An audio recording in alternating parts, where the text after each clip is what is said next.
Hello everyone, this is Tip Top Gaming here today with another Magic the Marveling video. Now, I was going to start this video with a giant ramble about how I'm changing this project, but I'm sure a lot of you here don't actually care about the end product and just want to see these awesome cards. So what I'm going to do is leave a link to an unlisted video in the description down below. Check that out if you want to see a bunch of changes coming to the project. So let me just give a very quick explanation of what this is. Basically, I'm taking everything from Iron Man 2 and turning them into Magic the Gathering cards, whether that's characters, items, or events. This is overall part of a larger set, which I'm calling Magic the Marveling. Now, this has a theme of heroes and villains, and I'll talk a little bit more about the themes of the set when I'm explaining the cards, but that's pretty much all you need to know. First, let's go over all of the main characters. First, of course, we have Iron Man Mark IV. Now, Iron Man has always been classified as a red-blue character, and I decided not to change that with this card. So, he's a 5-cost, legendary creature human hero, 5/5 with flying. Now, you might be saying, wow, that's really powerful, and in the movie, he's classified as this very powerful guy that the whole world is looking up to, so that's part of the flavor of him. Now, obviously, he has flying because, well, Iron Man flies, but the Mark IV is actually killing Tony, and so the card does the same. It says, at the beginning of your upkeep, Iron Man Mark IV deals 1 damage to you. So, having this out on the field is technically slowly killing you, similar to Tony using the suit. Then you may pay 3 life, and then Iron Man Mark IV gets -2 toughness until end of turn. Deal damage equal to Iron Man Mark IV's power to target creature or planeswalker. Now this has a lot of flavor behind it, and that's what drive a lot of my decisions. First off, it's described in the movie as he's killing himself by using the suit more. So by using the suit, you are technically killing yourself faster. As well, because Iron Man's technically the one dying, he reduces his toughness to make it so you can't just keep spamming this ability. You can technically use this 3 times before Iron Man Mark IV dies, so that's a nice balancing act there. Or, you could just keep him as a 5/5 that deals 1 damage to you. Either one really works. Alrighty, on to the next main character, Iron Man. So there are actually 3 main Iron Man suits seen throughout this movie. Now, the next one is Iron Man Mark V. He's actually a 3-cost red and white creature.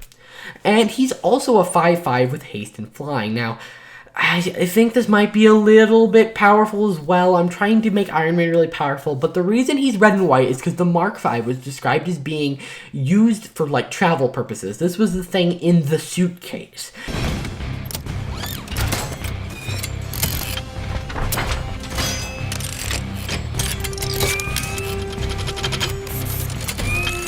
And so it makes a lot of sense that it is, it's cheap and it has the white because it's kind of like that rushy thing. It's missing a lot of the features of the normal Iron Man suits.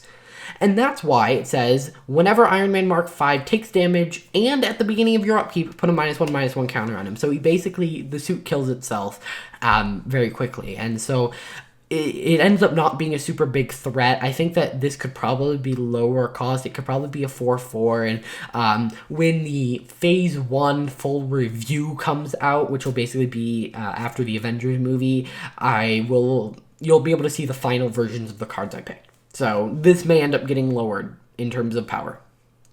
Alrighty, now this next card. He is a 9/9 with flying. However, he costs 8. And that has Niv Mizzet basically in it, which is 3 blue, 3 red. So that's really hard to do in a red, blue, white deck, which is kind of what I'm pushing for with heroes.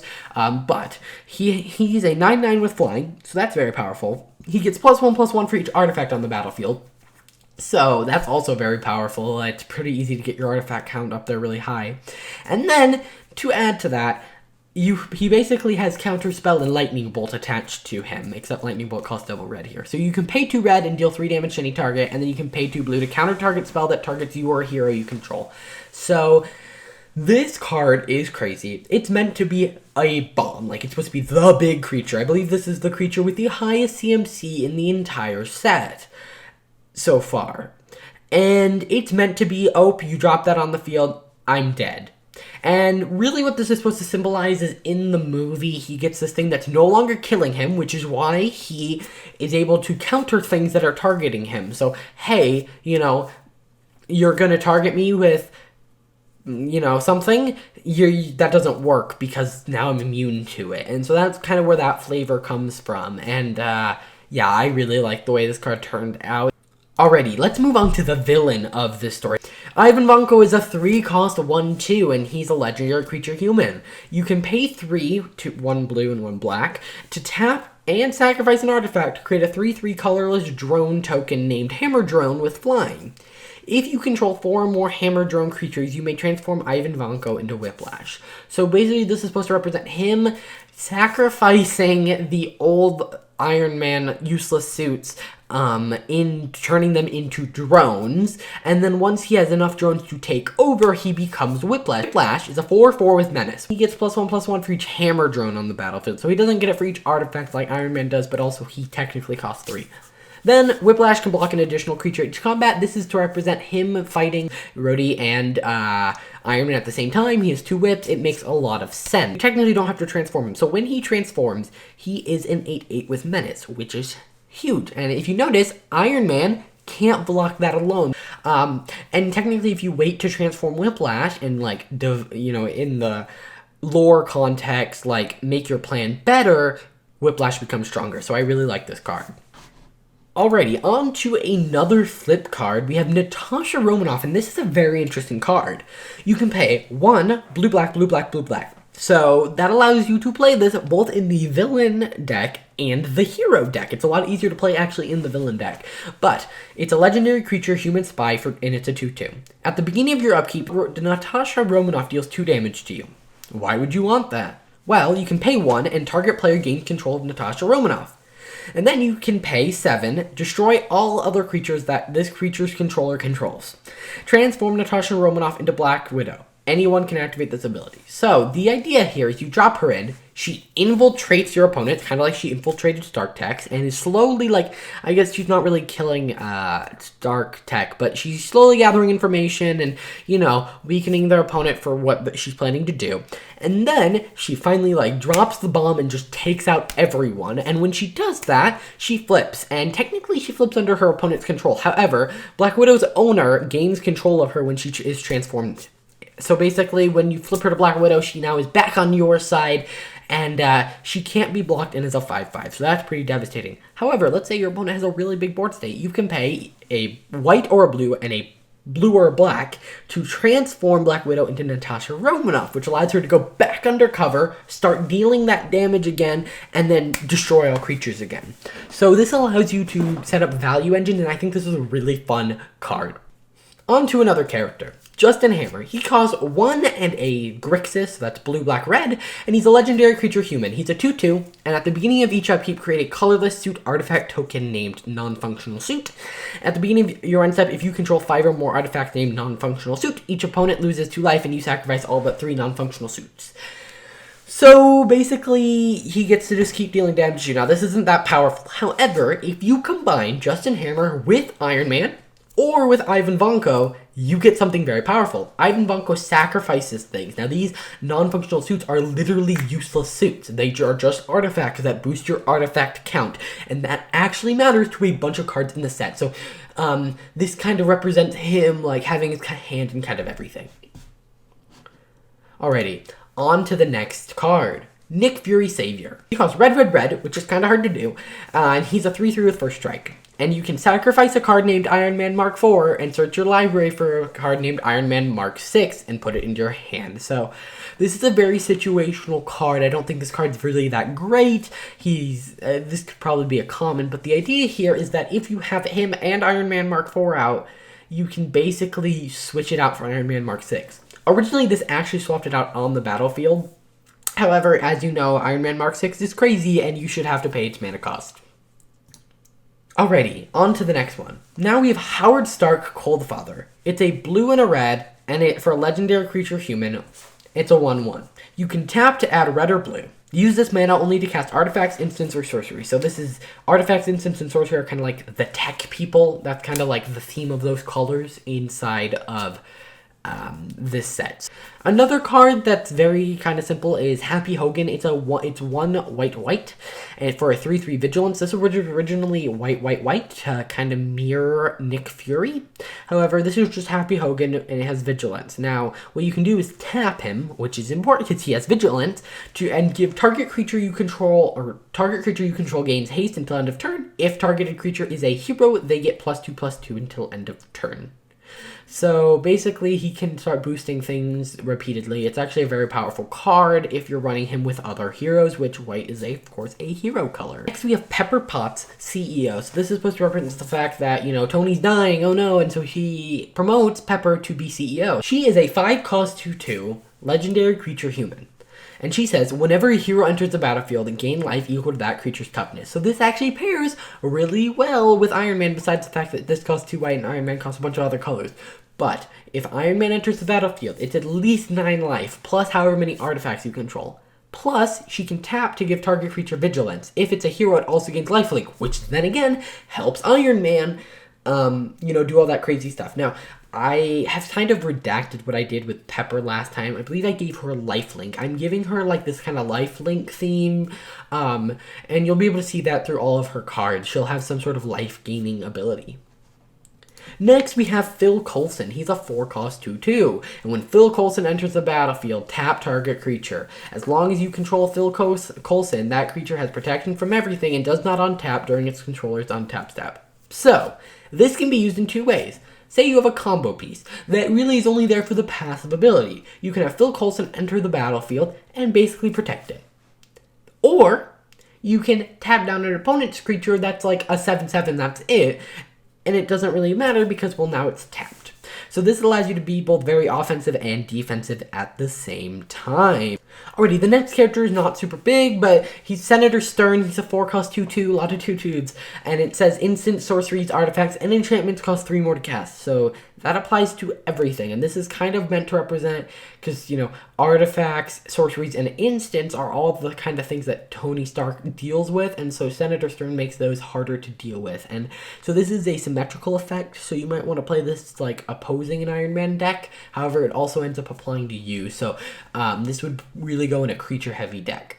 Alrighty, our last creature that we are going to be going over is James Rhodes. He costs 2 red and a white, and he is a 3/3 legendary creature human soldier with first strike. And he says, at the beginning of your combat on your turn, if you control a card named Iron Man Mark IV or 3 other heroes, you may transform James Rhodes into War Machine. So this is supposed to represent him, Iron Man in his Mark IV. He is able, with James Rhodes, he's the reason James Rhodes becomes War Machine, really. And so that's supposed to represent that. Now, I added the 3 other heroes to make this playable, because technically, by limiting it, basically this card can only be played in another deck with Iron Man Mark IV, which kind of sucks, so I added that little line. Then he transforms into War Machine, which is a red, white, and blue legendary creature human hero, and he's flying in first strike, and he says equipment costs 3 less to equip to War Machine. This is supposed to represent how they basically equip a bunch of guns to War Machine. And if War Machine is equipped, he has the ability tap, deal 2 damage to any target. So basically, he's able to use those guns. It's pretty simple, however, it is a 6/6 flying in first strike. Now, a lot of these cards are very powerful, and the power level of the set probably needs to be assessed, and that will happen towards the end. Now we're done with the creatures. Why don't we jump into the artifacts that are found within the set? The last Iron Man set had a ton of artifacts, and that's, well, due to the nature of the movie. One of the biggest artifacts in the movie is the mini Arc Reactor Mark IV. This is a 4-cost legendary artifact equipment, and it has imprint. When new Arc Reactor enters the battlefield, if you spent blue and red mana to cast it, you may exile a creature you control from the battlefield. Then you can equip 5. Equipped creature has all the abilities of the exiled card. Now, the reason, this is supposed to do is supposed to make one creature super powerful, and an interesting way to do that, rather than just boosting up its stats, is to give it the ability to something else. Now, originally this said you may exile a card from your hand, and that allowed you to exile the super powerful Iron Man and give all of those abilities to something else, and so that really didn't fit well within the theme of the set in terms of power. So I think this card is a very interesting one. I think it's really fun. Now, obviously, imprint is not just something you just randomly throw in a set, but I think it works well for the card. I'm going to head over to the lands. So we have a couple boring ones. So we have Hammer Industries. Tap, add 2 colorless, spend this to only cast artifacts or instants. Pretty good land if you're casting artifacts or instants, so that would pretty much go in any of those decks. Next, we have Stark Expo. Stark Expo enters the battlefield tapped unless you control 2 or more artifacts. Then you can tap to add blue or red. So this is a different form of a tap land that focuses more on artifact decks, which is kind of what these are going for. Both the hero and villain are very artifact based. Then we have Stark Industries. When Stark Industries enters the battlefield, you may tap an untapped artifact you control. If you do, add 3 colorless. Spend this mana only to cast artifacts, and then you can tap to add colorless. So again, more colorless or more artifacts synergy. Alrighty, so now there's a bunch of there's a cycle of cards in here, and there's some really cool cards. However, this video is already getting very long. So what I'm going to do is I'm going to leave a link down in the description down below, and you'll be able to see I've divided all of the cards based on which movie they're from, so you can go straight to Iron Man and see all the awesome cards that I haven't designed. If you really want to see me break down all the other cards, leave a comment in the comments down below. In addition, if you prefer that I just go through these more rapidly, reading them and then just quickly giving my thoughts rather than giving an in-depth explanation, let me know that as well.